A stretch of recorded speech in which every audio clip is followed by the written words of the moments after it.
اعوذ باللہ من الشیطان الرجیم، بسم اللہ الرحمن الرحیم، اللہم صل علی محمد وآل محمد۔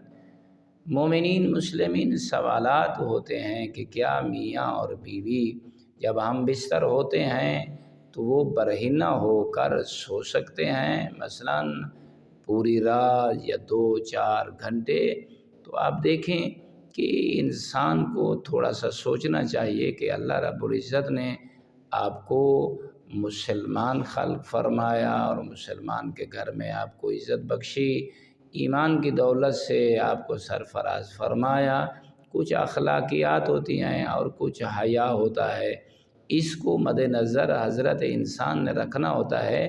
باقی اگر کوئی برہنہ ہو کر شوہر اور بیوی سو جاتے ہیں تو یہ ممنوع نہیں ہے، گناہ نہیں ہے، لیکن ایک مومن کی عزت کی شان کے مطابق یہ عمل نہیں ہے۔ انہیں چاہیے کہ اگر برہنہ ہو کر سونا چاہتے ہیں تو دونوں اپنے اوپر ایک بڑی چادر کو اوڑھ لیں تاکہ اللہ کے ملائکہ جو ہیں وہ انہیں نہ دیکھ سکیں، یا کھلے آسمان کے نیچے وہ سوئے ہوئے ہیں، تو اس چیز میں انہیں پرہیز کرنا چاہیے۔ والحمد للہ رب العالمین۔